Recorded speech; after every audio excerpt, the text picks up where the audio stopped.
So, do's and do nots. So, what are the different things in this do's list? Mandatory, mandatorily follow up that all do's. Definitely, we will get the success in our life. And what are the different things? Do nots. You have to avoid that all do nots. Definitely, you will get the success in your life. So, here, do's and do nots are helps to us enhancement of our overall performance, our personality. But unfortunately, which things are able to do, we can avoiding that do's, and which things are able to do nots, we can follow up that do nots. By this system, we don't develop our personality.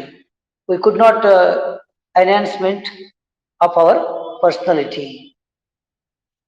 So ಯಾವುದನ್ನ ಮಾಡಬೇಕು, ಯಾವುದನ್ನ ಮಾಡಬಾರ್ದು, ಈ ಸಂಗತಿಗಳು ನಮ್ಮ ವ್ಯಕ್ತಿತ್ವದ ವಿಕಸನಕ್ಕೆ ಒಂದು ನಾಂದಿಯನ್ನ ಹಾಡ್ತಾವ. ಯಾವುದನ್ನ ಮಾಡಬೇಕಲ್ಲ ಅದನ್ನ ನಾವು ಕರೆಕ್ಟ್ ಆಗಿ ಮಾಡಿದೀವಿ ಅಂದ್ರೆ ನಮ್ಮ ವ್ಯಕ್ತಿತ್ವದ ಏಳಿಗೆ ಅಥವಾ ವಿಕಸನ ಆಗೇ ಆಗ್ತದೆ. ಯಾವುದನ್ನ ಮಾಡಬಾರ್ದಲ್ರಿ, ಸೊ ಅದನ್ನ ಮಾಡ್ಲಾರ್ದೆ ಇರೋದೇ ಒಳ್ಳೇದು. ಅದನ್ನ ಮಾಡ್ಲಾರ್ದೆ ಇದ್ರೆ ವ್ಯಕ್ತಿತ್ವದ ವಿಕಸನ ಅಂತಕ್ಕಂಥದ್ದು ಆಗ್ತದ. ಆದ್ರ ಅದು ದುರದೃಷ್ಟಕರ ಅನ್ನುವಂಗ ಯಾವುದನ್ನ ಮಾಡಬೇಕು ಅಂತದಲ್ರಿ ಅದನ್ನ ನಾವು ಮಾಡ್ಲಿಕ್ಕೆ ಮುಂದಾಗಂಗಿಲ್ಲ. ಯಾವುದು ಮಾಡಬಾರ್ದು ಅಂತದಲ್ಲ, ಸೊ ಅದನ್ನ ನಾವು ಮಾಡ್ಲಿಕ್ಕೆ ಮುಂದಾಕಿವಿ. ಯಾವ್ದು ಮಾಡಬಾರ್ದು ಅಂತ ಹೇಳ್ತೀವಲ್ಲ ಅದನ್ನ ಜಾಸ್ತಿ ಆಸಕ್ತಿಯಿಂದ ಮಾಡುವಂತ ಕಾರ್ಯ ತೊಡಗ್ತೀವಿ. ಸೊ ಇದರಿಂದ ನಮ್ಮ ವ್ಯಕ್ತಿತ್ವದ ವಿಭಿನ್ನ ನೆಲೆಗಳದವಲ್ಲ ಅವು ಭದ್ರಗೊಳ್ಳಂಗಿಲ್ಲ. ಇದರಿಂದ ವ್ಯಕ್ತಿತ್ವ ಏಳಿಗೆ ಅಂತಕ್ಕಂಥದ್ದು ಆಗಂಗಿಲ್ಲ. ಸುಮ್ಮನೆ ಸಿಂಪಲ್ ಒಂದು ಎಕ್ಸಾಂಪಲ್ ಹೇಳ್ತೀನಿ ನಿಮಗೆ ಆತ್ಮೀಯ ವಿದ್ಯಾರ್ಥಿಗಳೇ. ಸೊ ಮನೆಯೊಳಗ ಪಾಲಕರು ಏನ್ ಮಾಡ್ತಾರಂದ್ರೆ ಮಗ ಅಥವಾ ಮಗಳಿಗೆ ಸೊ ನೀನು ಸ್ಟಡಿ ಮಾಡು ಸ್ಟಡಿ ಮಾಡು ಸ್ಟಡಿ ಮಾಡು ಅಂತ ಕನ್ವಿನ್ಸ್ ಮಾಡ್ತಾರೆ. ಅಧ್ಯಯನ ಮಾಡು ಅಂತ ಹೇಳಿ ಕನ್ವಿನ್ಸ್ ಮಾಡ್ತಾರೆ. ಅದು ಆಕ್ಚುಲಿ ಡೂಸ್. ಸೊ ಅಧ್ಯಯನ ಮಾಡು ಅಂತ ಕನ್ವಿನ್ಸ್ ಮಾಡ್ತಾರ, ಅದು ಡೂಸ್. ಆಮೇಲೆ ಟಿವಿ ನೋಡ್ಬೇಡ, ಟಿವಿಯನ್ನು ಜಾಸ್ತಿ ಬಳಕೆ ಮಾಡಬೇಡ ಅಂತೇಳಿ ಕನ್ವಿನ್ಸ್ ಮಾಡ್ತಾರ, ಅದು ಡು ನಾಟ್ಸ್. ಮೊಬೈಲ್ ಅನ್ನು ಜಾಸ್ತಿ ಬಳಸಬೇಡ ಅಂತ ಕನ್ವಿನ್ಸ್ ಮಾಡ್ತಾರ, ಅದು ಡು ನಾಟ್ಸ್. ಬಟ್ ಆ ಮಗು ಏನ್ ಮಾಡ್ತದ ಅಂದ್ರೆ ಯಾವುದನ್ನ ಮಾಡುವಂತ ಒತ್ತು ಕೊಟ್ಟು ಹೇಳ್ತಾರಲ್ಲ, ಅಧ್ಯಯನ ಮಾಡುವಂತ ಒತ್ತು ಕೊಟ್ಟು ಹೇಳ್ತಾರ, ಅವ ಏನ್ ಮಾಡ್ತಾನಂದ್ರ ಅಧ್ಯಯನ ಮಾಡೋದನ್ನ ಕೈ ಬಿಡ್ತಾನ.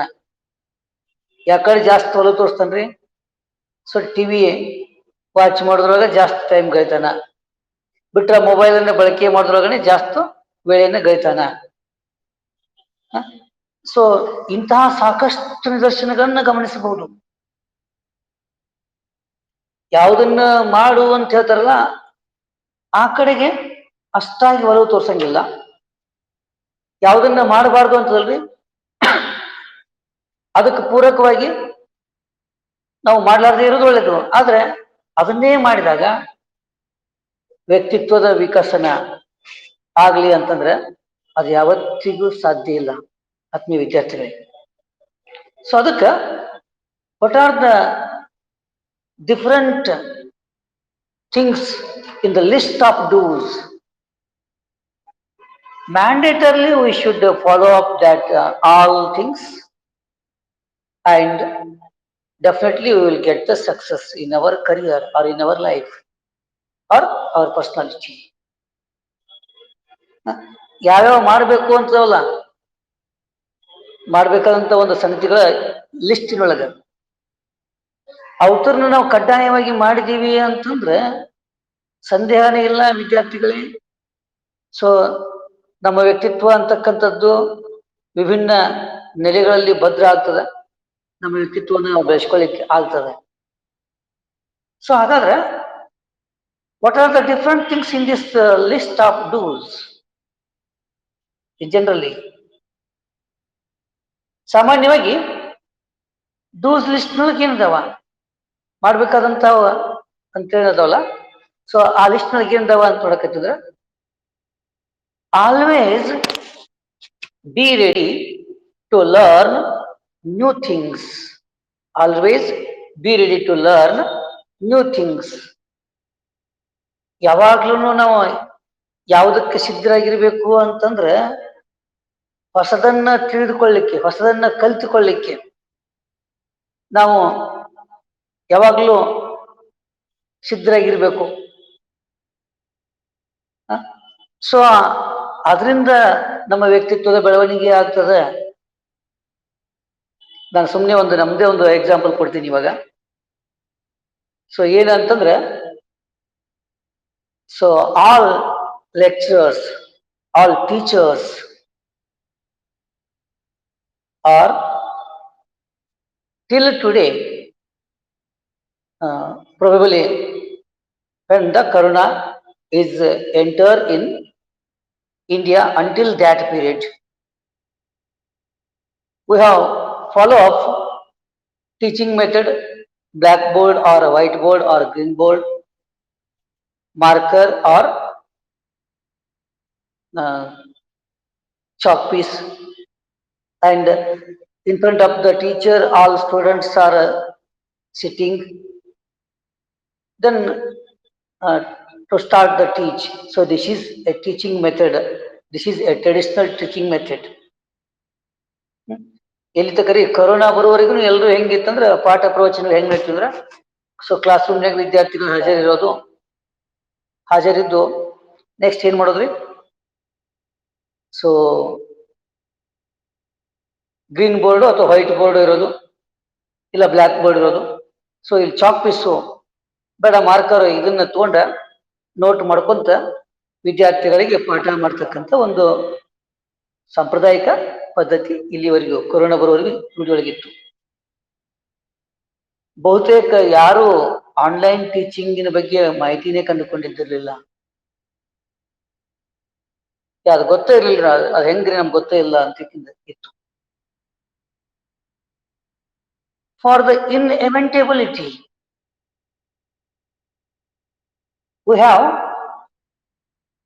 adopted this online teaching system. ಅನಿವಾರ್ಯಕ್ಕೆ ಏನ್ ಮಾಡಿದ್ವಿ ಅಂತಂದ್ರೆ ನಾವು ಆನ್ಲೈನ್ ಟೀಚಿಂಗ್ ಅನ್ನ ಫಾಲೋ ಅಪ್ ಮಾಡಿದೀವಿ, ಇದನ್ನ ಅಳವಡಿಕೆ ಮಾಡ್ಕೊಂಡಿವಿ. ಇದನ್ನ ಗೈಬೇಕು ಅಂತ ಹೇಳ್ಬಿಟ್ಟು ಯಾವಾಗ ಕನ್ಫರ್ಮ್ ಆತಲ್ಲ, ಸೊ ಅವಾಗ ಇದನ್ನ ಅಳವಡಿಕೆ ಮಾಡ್ಕೊಂಡಿವಿ ನಾವು. ಸೊ ಏನ್ರಿ ಆನ್ಲೈನ್ದಾಗ ಹೆಂಗ್ ಟೀಚಿಂಗ್ ಮಾಡೋದು ಅದೇ ನಮ್ಗೆ ಗೊತ್ತಾಗಂಗಿಲ್ಲರಿ ಅಂತ ಕುಂತೀವಿ ಅಂತಂದ್ರೆ, so we don't get the success. We don't get the success in our life. ನಾವು ನಮ್ಮ ಬದುಕಿನೊಳಗೆ ಯಶಸ್ವಿ ಕಾಣ್ಲಿಕ್ಕೆ ಆಗಂಗಿಲ್ಲ.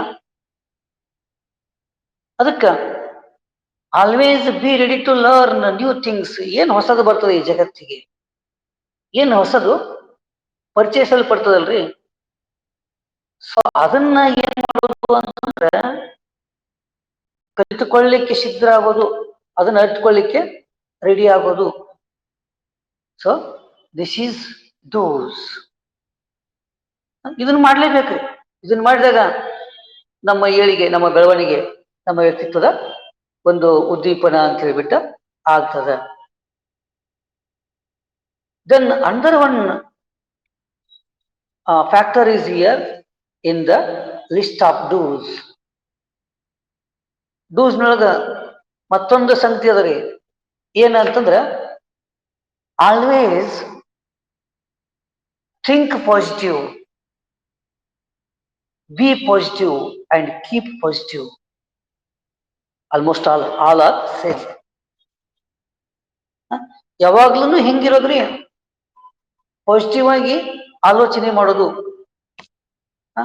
ಆಮೇಲೆ ಪಾಸಿಟಿವ್ ಆಗಿರೋದು. ಸೊ ಆ ಪಾಸಿಟಿವ್ ಆಲೋಚನೆ ಮಾಡೋದು, ಪಾಸಿಟಿವ್ ಆಗಿರೋದ್ರಿಂದ ಏನಾಗ್ತದೆ, ವ್ಯಕ್ತಿತ್ವದ ಏಳಿಗೆ ಅಂತಕ್ಕಂಥದನ್ನ ಸಾಧಿಸ್ಲಿಕ್ಕೆ ಸಾಧ್ಯದ. when we are think negative, definitely we don't get the success in our life, and we don't get the success in our overall performance. When we are think negative, definitely we have fallen in our life. ನಾವು negative ಆಲೋಚನೆ ಮಾಡಕತ್ತೀವಿ ಅಂತಂದ್ರೆ ಏನಾಗ್ತದೆ ಆತ್ಮೀಯ ವಿದ್ಯಾರ್ಥಿಗಳೇ, ಸಂದೇಹನೇ ಇಲ್ಲ, ನಿಖರವಾಗಿ ನಮ್ಮ ವ್ಯಕ್ತಿತ್ವವನ್ನು ನಾವು ಬೆಳೆಸ್ಕೊಳ್ಳಿಕ್ಕೆ, ನಮ್ಮ ವ್ಯಕ್ತಿತ್ವವನ್ನು ನಾವು ಏಳಿಗೆ ಮಾಡ್ಕೊಳ್ಳಿಕ್ಕೆ ಆಗಂಗಿಲ್ಲ. ನೆಗೆಟಿವ್ ಆಲೋಚನೆ ಮಾಡಕತ್ತೀವಿ ಅಂತಂದ್ರೆ, ಬೇಡ ನೆಗೆಟಿವ್ ಆಗಿ ಮೈಂಡ್ ಸೆಟಪ್ ಮಾಡ್ಕೊಂಡಿವಿ ಅಂತಂದ್ರೆ, ಸೊ ನಮ್ಮ ವ್ಯಕ್ತಿತ್ವದ ಏಳಿಗೆ, ವ್ಯಕ್ತಿತ್ವದ ವಿಕಸನದಲ್ಲ, ಅದನ್ನ ಕಂಡ್ಕೊಳ್ಳಿಕ್ಕೆ ಆಗಂಗನೇ ಇಲ್ಲ. ಸೊ ಅದಕ್ಕೆ ಏನಾಗಿರ್ಬೇಕು ಅಂತಂದ್ರೆ, think positive and B positive. ಯಾವಾಗ್ಲೂ ಪಾಸಿಟಿವ್ ಆಗಿನೇ ಆಲೋಚನೆ ಮಾಡೋದು. ಅದು ಏನೇ ಸಂಭವಿಸ್ಲಿ, ಏನೇ ಆಗ್ಲಿ, ಅದನ್ನ ಪಾಸಿಟಿವ್ ಆಗಿ ತಗೊಳ್ಳಕ್ಕೆ ಮುಂದಾಗ್ಬೇಕಷ್ಟೇ. either that may be bad or that may be good. So whatever, ಅದೇನೇ ಇರಲಿ, ಅದು ಒಳ್ಳೇದಾಗಿರ್ಲಿ ಕೆಟ್ಟದ್ದಾಗಿರ್ಲಿ, to take that positive and be positive. Positive ಆಗಿ ತಗೊಳ್ಳೋದು, ಪಾಸಿಟಿವ್ ಆಗಿರೋದು, ಈ ಟೈಪ್ ಮಾಡಿದ್ದಾದ್ರೆ ಸೊ ಯಶಸ್ಸು ಬೇಡ, ಸಕ್ಸಸ್ ಅಂತಕ್ಕಂಥದ್ದು ಖಂಡಿತವಾಗಿ ಕಟ್ಟಿಟ್ಟಿರ್ತಕ್ಕಂಥ ಬುದ್ಧಿ. ಅದು ನಾವು ನಮ್ಮ ವ್ಯಕ್ತಿತ್ವವನ್ನ ಅಭಿವೃದ್ಧಿ ಪಡಿಸ್ಕೊಳ್ಳಿಕ್ಕೆ, ಏಳಿಗೆ ಮಾಡ್ಕೊಳ್ಳಿಕ್ಕೆ ಅದರಿಂದ ಸಾಧ್ಯ ಆಗ್ತದೆ. ಇಂಥ ಸಾಕಷ್ಟು ಎಕ್ಸಾಂಪಲ್ಸ್ಗಳು ನೋಡ್ಬೋದು. ತಮ್ಮೆಲ್ಲರಿಗೂ ಗೊತ್ತಿರ್ತಕ್ಕಂಥ ಸಂಗತಿಗಳೇ ಸಾಕಷ್ಟು ಅದಾವ ಇಂಥವು. ಸೊ ನೋಡಿ ನೀವು, ಇವಾಗ ಸಚಿನ್ ತೆಂಡೂಲ್ಕರ್ SSLC ಫೇಲ್ ಆಗಿರ್ತಕ್ಕಂಥ ವ್ಯಕ್ತಿ. ಸೊ ಕ್ರಿಕೆಟ್ ಬ್ಯಾಟ್ ಹಿಡ್ಕೊಂಡ ಪಾಸಿಟಿವ್ ಥಾಟ್ ಮಾಡ್ಕೊಂತ ಫಾಲೋ ಅಪ್ ಮಾಡ್ಕೊಂತ ಹೋದ್ನ. ಸೊ ಕ್ರಿಕೆಟ್ ದೇವತೆ ಅಂತ ಹೇಳ್ಬಿಟ್ಟನ ಹೆಸರುವಾಸಿ ಅದ. ಆಮೇಲೆ ಇಂತಹ ನಾವು ನಿದರ್ಶನಗಳನ್ನ ನೋಡಕತ್ತೀವಿ ಅಂತಂದ್ರೆ, ಕೇನಿ ಅಂತ ಹೆಸರು ಕೇಳಬೇಕು. ಕೇನಿ ಕೇವಲ 70 ರೂಪಾಯಿಗಳ ಇನ್ವೆಸ್ಟ್ಮೆಂಟ್ ಮಾಡಿ ಒಂದು ಸಂಘಟನೆಯನ್ನು ಸ್ಟಾರ್ಟ್ ಮಾಡಿರ್ತಕ್ಕಂಥವ. ಸೊ ಅದರಲ್ಲಿ ಯಶಸ್ವಿಯನ್ನು ಕಂಡುಕೊಂಡ. ಆಮೇಲೆ ಒಂದು ಲಿಜ್ಜತ್ ಪಾಪಡ್ ಅಂತೇಳಿ ಒಂದು ಪಾಪಡ್ ಬರ್ತದ. ಸೊ ಇವಾಗ ಅದು ಮಾರ್ಕೆಟ್ನಾಗ ಅಷ್ಟಾಗಿಲ್ಲ, ಒನ್ ಟೈಮ್ ಭಾರಿ ಪಾಪ್ಯುಲರ್ ಅದು ಲಿಜ್ಜತ್ ಪಾಪಡ್ ಅಂತೇಳಿ. ಲಿಜ್ಜತ್ ಪಾಪಡನ್ನ ಹುಟ್ಟು ಹಾಕಿದವ್ರು ಯಾರಂತ, ಒಬ್ಬ ವಿಧವಾ ಮಹಿಳೆ ನಿರ್ಮಲಾ ಜೈನ್ ಅನ್ನುವಂಥವಳು.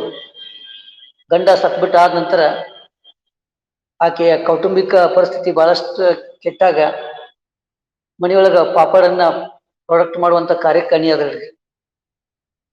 ಮಾಡ್ತಾ ಮಾಡ್ತಾ ಹಂಗೆ ಅದನ್ನ ಡೆವಲಪ್ಮೆಂಟ್ ಮಾಡ್ಕೋತ ಸಾಕಷ್ಟು ಜನರಿಗೆ ಉದ್ಯೋಗ ಅವಕಾಶಗಳನ್ನು ಮಹಿಳೆಯರಿಗೆ ಸೃಷ್ಟಿ ಮಾಡಿದ್ರು. ಸೊ ಅದರಿಂದ ಸಾಕಷ್ಟು ಬೆಳವಣಿಗೆಯನ್ನು ಕಂಡುಕೊಂಡ್ರು. ಇಂತಹ ಸಾಕಷ್ಟು ಉದಾಹರಣೆಗಳನ್ನ ಗಮನಿಸಬಹುದು. ಎದಕ್ರಿ? Be positive and think positive, keep positive ಅಂತದಲ್ಲ. ಸೊ ಪಾಸಿಟಿವ್ ಥಿಂಕ್ ಮಾಡೋದ್ರಿಂದ ನಾವು ಪ್ರತಿಯೊಂದರೊಳಗೂ ಯಶಸ್ಸು ಅಂತಕ್ಕಂಥದನ್ನ ಸಾಧಿಸ್ಲಿಕ್ಕೆ ಆಗ್ತದ. ಅದರಿಂದ ನಮ್ಮ ವ್ಯಕ್ತಿತ್ವದ ಅಭ್ಯುದಯ, ನಮ್ಮ ವ್ಯಕ್ತಿತ್ವದ ಬೆಳವಣಿಗೆ ಅಂತಕ್ಕಂಥದ್ದು ಖಚಿತವಾಗಿ ಸಾಧ್ಯ ಆಗ್ತದೆ. Then another one is here in the do's list. So that is, read more and more books to know yourself more.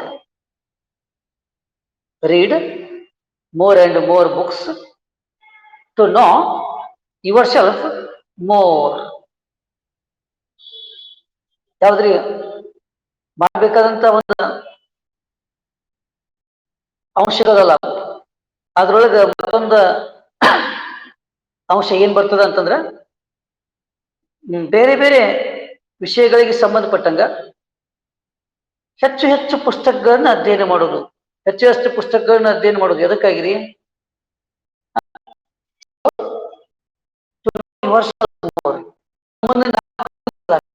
ನಮ್ಮನ್ನ ನಾವು ಹಚ್ಕೊಳ್ಳ, ನಮ್ಮನ್ನ ನಾವು ಪೂರ್ಣ ಪ್ರಮಾಣದಲ್ಲಿ ತಿಳ್ಕೋಬೇಕು ಅಂತಂದ್ರೆ ಬೇರೆ ಬೇರೆ ಸಾಕಷ್ಟು ನಿಗೂಢವಾಗಿರ್ತಕ್ಕಂತಹ ವಿಷಯಗಳನ್ನು ಒಳಗೊಂಡಿರುವಂತಹ ಬೇಡ ವಿಷಯಗಳನ್ನು ಒಳಗೊಂಡಿರ್ತಕ್ಕಂತಹ ಪುಸ್ತಕಗಳ ಓದೋದಲ್ಲ, ಆ ಪುಸ್ತಕಗಳ ಓದುವಿಕೆಯನ್ನ ಗೈಬೇಕು. ಸೊ ಕೆಲವೊಂದು ಸಂದರ್ಭದೊಳಗ ಪುಸ್ತಕದಿಂದ ಆಚೆಗೂ ವಿಚಾರ ಮಾಡ್ಬೇಕಾಗ್ತದ. But when we are start to read the different types of the books, definitely we begins the known ourselves more and more. Not only for syllabus related books, don't read only the syllabus related books. So different types of the books are helps to us to enhancement of our personality and ourselves, known ourselves more and more. ಬೇರೆ ಬೇರೆ ಪುಸ್ತಕಗಳನ್ನು ಓದುದ್ರಿ. ನಾವಿವಾಗ political science ಅಂತ ಹೇಳಿಬಿಟ್ಟು MS Patil ಬರೆದಂತ ಪುಸ್ತಕ ಓದೋದು, sociology ಅಂತ ಚ.ನ. ಶಂಕರ್ ರಾವ್ ಬರೆದಂತ ಪುಸ್ತಕ ಓದೋದು, ಇಂತಹ ಪುಸ್ತಕಗಳನ್ನ ಅಲ್ಲದೆ ಎಡಿಷನಲ್ ಬುಕ್ಸ್ ಬೇರೆ ಬೇರೆ ಯಾರು ಅಂತ ಹೇಳ್ಬಿಟ್ಟು ತಿಳ್ಕೊಳ್ಳಿಕ್ಕೆ ಸಾಧ್ಯತೆ, ನಮ್ಮನ್ನು ನಾವು ಪೂರ್ಣ ಪ್ರಮಾಣದಲ್ಲಿ ತಿಳ್ಕೊಳ್ಳಿಕ್ಕೆ ಸಾಧ್ಯತೆ. ನಾವ್ಯಾರು ಅಟ್ಟು ಗೊತ್ತಿಲ್ಲನ್ರಿ ಅನ್ಬೋದು, ನಾವ್ಯಾರು ಅಟ್ಟು ಗೊತ್ತಿಲ್ಲನ್ರಿ ಅಂತಲ್ಲ. ಸೊ ನಮ್ಮನ್ನು ನಾವು ಹೆಂಗ ಐಡೆಂಟಿಫೈ ಮಾಡ್ತೀವಿ ಅಂದ್ರೆ, ಸೊ ಅವ ಗಿರೀಶ, ಇವ ಹರೀಶ, ಅವ ಸತೀಶ, ಇವ ರಮೇಶ ಅಂತ ಹೇಳ್ಕೊಂತೀವಿ. ಇದು ನಮಗ ಜನನವನ್ನ ಕಟ್ಕೊಂಡಂತಹ ಸಂದರ್ಭದೊಳಗ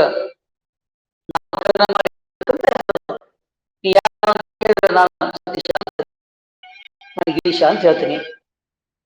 ಸೊ ಇದು ಅಲ್ಲ, ಇನ್ನೊಂದಿಷ್ಟು ಹೆಚ್ಚಿಗೆ ಕೇಳ ನಮ್ಮ ತಂದೆಗೆ ಇಂಥವ್ರು, ನಮ್ಮ ಸರ್ನೇಮ್ ಇಂಥದ್ದು ಅಂತ ಹೇಳ್ತೀವಿ. Who am I? Is my responsibility in this world? Why I am coming here? So ಇದು ಆಗ್ಬೇಕಂದ್ರೆ ನಾನು ಯಾರು, ವ್ಯಕ್ತಿಗತವಾಗಿ ಹೆಸರನ್ನ ಟಾರ್ಗೆಟ್ ಮಾಡ್ಕೊಂಡು ನಾನು ಯಾರು ಅಂತ ಹೇಳೋದಲ್ಲ, ನಾನು ಯಾರು ಒಂದು ಸ್ಪಿರಿಚುಯಾಲಿಟಿ ಬೇಸ್ ಮೇಲೆ ನನ್ನ ಜವಾಬ್ದಾರಿ ಏನದ, ನಾನು ಏನ್ ಕೆಲಸ ಕಾರ್ಯಗಳನ್ನ ನಿರ್ವಹಣೆ ಮಾಡ್ಬೇಕಾಗಿದೆ. ಸೊ ಇದನ್ನ ತಿಳ್ಕೊಬೇಕಂದ್ರ ಹೆಚ್ಚು ಹೆಚ್ಚು ಪುಸ್ತಕಗಳನ್ನ ನಾವು ಓದ್ತಾ ಓದ್ತಾ ಹೋದಾಗ ಕೆಲವೊಂದಿಷ್ಟು ನಿಗೂಢತೆಗಳು ನಮ್ಮ ಬಗ್ಗೆ ನಮ್ಗೆ ಅರ್ಥ ಆಗ್ತಾವ, ಆಧ್ಯಾತ್ಮಿಕ ಹಿನ್ನೆಲೆ ಅಡಿಯೊಳಗ. ಸೊ ನಮ್ಮನ್ನು ನಾವು ತಿಳ್ಕೊಳ್ಳಿಕ್ಕೆ ಆಗ್ತದ. ಅದರಿಂದ ನಮ್ಮ ವ್ಯಕ್ತಿತ್ವದ ನಿರ್ಮಾಣಗೊಳ್ಳುವಿಕೆ, ಅದರಿಂದ ನಮ್ಮ ವ್ಯಕ್ತಿತ್ವದ ಬೆಳವಣಿಗೆ ಅಂತ ಆಗ್ತದೆ. Next another one factor is here in the list of do's. Do's ನೊಳಗೆ ಇನ್ನೊಂದು ಸಂಗತಿ ಅದ ರೀ, ಏನಂತಂದ್ರ just throw your A laziness feeling, tired is a physical term. Just throw your laziness feeling. Tired is a physically term.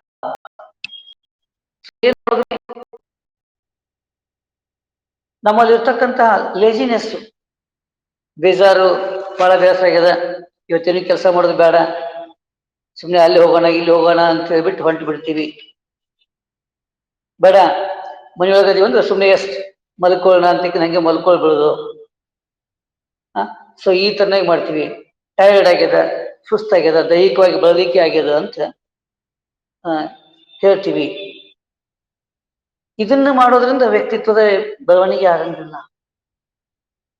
ವ್ಯಕ್ತಿತ್ವ ಬೆಳವಣಿಗೆ ಆಗ್ಬೇಕಾದ್ರೆ ಏನ್ ಮಾಡ್ಬೇಕ್ರಿ? Just throw your all laziness feelings. ನನ್ನ ದೈಹಿಕ ಬಳಲಿಕೆ ಆಗ್ಯದ, ನನ್ನ ಸುಸ್ತಾಗ್ಯದ, ಟಯರ್ಡ್ ಆಗ್ಯದ, ಬೇಜಾರಾಗ್ಯದ ಅನ್ನೋದನ್ನ ಕಿತ್ತಾಕ್ಬೇಕು ಅಂತ, ಅದನ್ನ ತೆಗೆದಾಕ್ಬೇಕ್ರಿ. When we are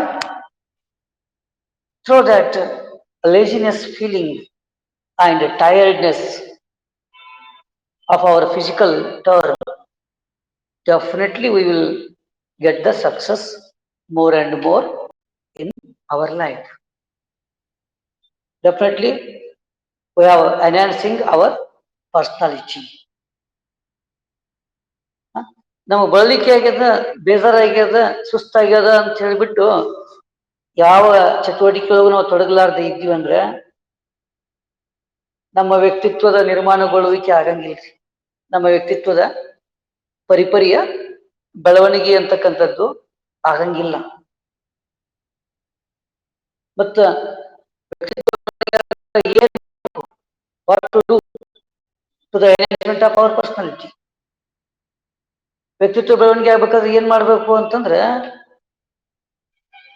ಸೊ ನನಗೆ ಆಯಾಸ ಆಗ್ಯದ, ಬಳಲಿಕೆ ಆಗ್ಯದ, ಬೇಜಾರಾಗ್ಯದ ಅನ್ನುವಂಥ ಸಂಗತಿ ಅದಲ್ಲ, ಅದನ್ನ ಮೊದಲು ತೆಗೆದು ಹಾಕೋದು, ಅದನ್ನ ತೆಗೆದು ಆಚೆ ಹಾಕೋದು. ಅದನ್ನ ತೆಗೆದು ಆಚೆ ಹಾಕೋದ್ರಿಂದ ಏನಾಗ್ತದ ಆತ್ಮೀಯ ವಿದ್ಯಾರ್ಥಿಗಳೇ? ಸೊ ನಾವು ಸದಾ ಕಾಲ ಒಂದಿಲ್ಲ ಒಂದು ಕಾರ್ಯದೊಳಗ ಒಂದಿಲ್ಲ ಒಂದು ತೊಡಗಿಸಿಕೊಂಡ ಸೊ ವ್ಯಕ್ತಿತ್ವವನ್ನ ಅಭಿವೃದ್ಧಿ ಪಡಿಸ್ಕೊಳ್ಳಿಕ್ಕೆ, ವ್ಯಕ್ತಿತ್ವವನ್ನು ಬೆಳೆಸ್ಕೊಳ್ಳಿಕ್ಕೆ ಸೊ ಅದರಿಂದ ಸಾಧ್ಯ ಆಗ್ತದೆ. Then one more factor is here in the list of to-dos. We can always do extra more than present limit. We can always do extra more than present limit. So ನಾವು ಏನ್ ಮಾಡ್ಬೇಕು ಅಂತಂದ್ರೆ, ಯಾವಾಗ್ಲೂ ಒಂದು ಕಾರ್ಯದ ಇತಿ ಅಂತ ಏನೈತಿಲ್ಲ ನಮ್ದು, ಅದಕ್ಕಿಂತ ಹೆಚ್ಚಿಗೆ ಕಾರ್ಯತತ್ಪರರಾಗಬೇಕು, ಅದಕ್ಕಿಂತ ಹೆಚ್ಚಿನ ಅವಧಿಯವರೆಗೆ ಕಾರ್ಯವನ್ನು ನಿಭಾಯಿಸಬೇಕು. ಇದು ಮಾಡಬೇಕಾದದ್ದು. ಇದನ್ನು ಮಾಡೋದ್ರಿಂದ ವ್ಯಕ್ತಿತ್ವದ ಏಳಿಗೆ ಅಂತಕ್ಕಂಥದ್ದು ಆಗ್ತದೆ. ಸೊ ಇಲ್ಲಿ ಕಾರ್ಯಕ್ಕೊಂದು ಇತಿಮಿತಿ ಅಂತದ, 8 ತಾಸಿನ ದುಡಿಮೆಯನ್ನು ಗೈಬೇಕು ಅಂತದ ರೀ. ಅದು ಪ್ರೈವೇಟ್ ಇಲ್ಲ ಗೌರ್ಮೆಂಟ್ ಯಾವುದೋ ಒಂದು ಸೆಕ್ಟರ್. ಆಮೇಲೆ ಇನ್ನುಳಿದಂತಹ 16 ತಾಸು ನಮ್ಮ ಬದುಕಿನ ಇತರ ಚಟುವಟಿಕೆಗಳಿಗೆ ಅಂತದ.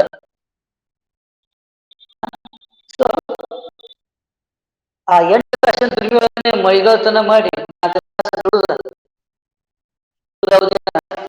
ಲೇಜಿನೆಸ್ ಫೀಲಿಂಗ್ ಅನ್ನ ಕಂಡುಕೊಂಡು ಟಯರ್ಡ್ ಆಗ್ಯದಂತ ಏನೋ ಒಂದು ರೀಸನ್ ಕೊಟ್ಟು ಕೆಲಸ ಮಾಡ್ಲಾರ್ದೆ ಇರೋದಲ್ಲ.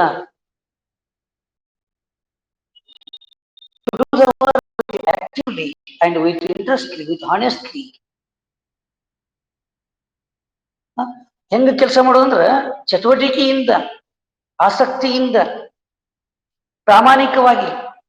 This is our responsibility. ಇದು ನಮ್ಮ ಜವಾಬ್ದಾರಿ. I interest to do it. ನಾನು ಇದನ್ನ ಮಾಡ್ತೀನಿ, ಮಾಡ್ಲಿಕ್ಕೆ ಬಯಸ್ತೀನಿ. ಅಂತ ಹೇಳಿ ಸೊ ಏನ್ ಕೆಲಸ ಕೆಲಸಕ್ಕಿಂತಲೂ ಹೆಚ್ಚಿನ ಕೆಲಸ ಕಾರ್ಯಗಳನ್ನು ಕೈಬೇಕು.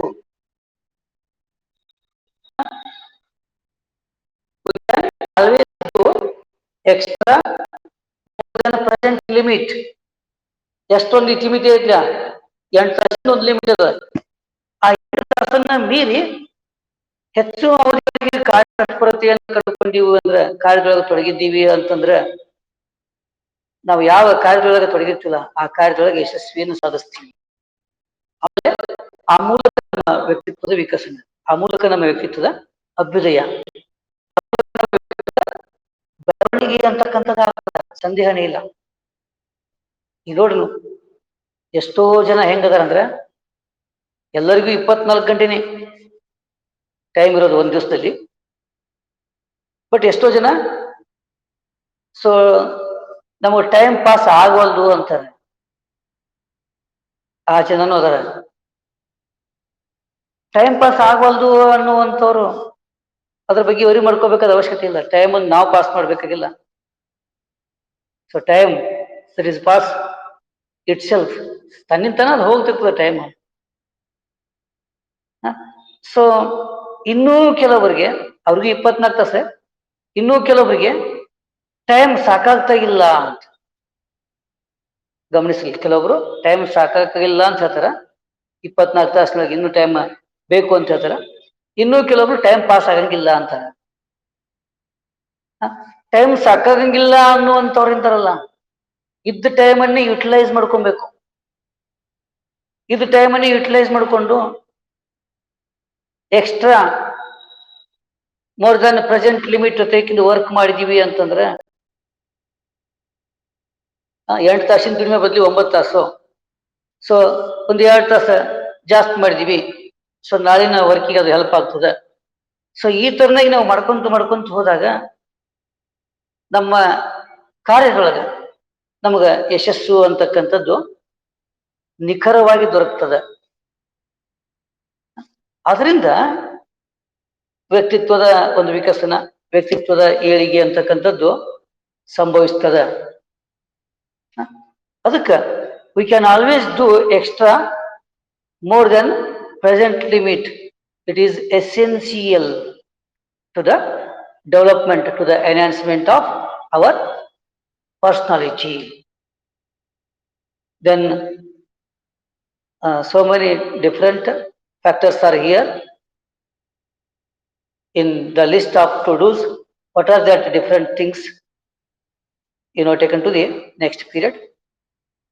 ಇನ್ನು ಸಾಕಷ್ಟು ಸಂಗತಿಗಳದಾವ ಡೋಸ್ ಲಿಸ್ಟ್ ಒಳಗ. ಸೊ ಅಂಥವು ಏನದವ ಅನ್ನೋದನ್ನ ಮುಂದಿನ ಅವಧಿಯೊಳಗೆ ಅದನ್ನ ಚರ್ಚೆ ಮಾಡೋಣಂತ. So is there any doubts, any queries about this class? ಏನಾದ್ರು ಸಂದೇಹಗಳು ಅಂತವ್ರಿ?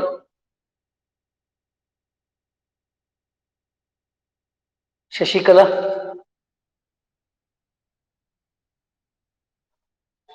ಎಸ್, ಏನಾದ್ರು ಡೌಟ್ಸ್ ಅಂತದ್ರಿ? ಏನಾದ್ರು ಡೌಟ್ಸ್ ಇದ್ರ yes you can ask me. If you don't have any difficulties, any problems, I interest to conclude my class. ಏನದರಿ? ಏನಿಲ್ಲ? ಅಂಗಡಿ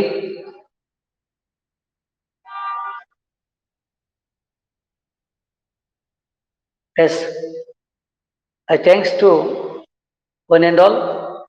With this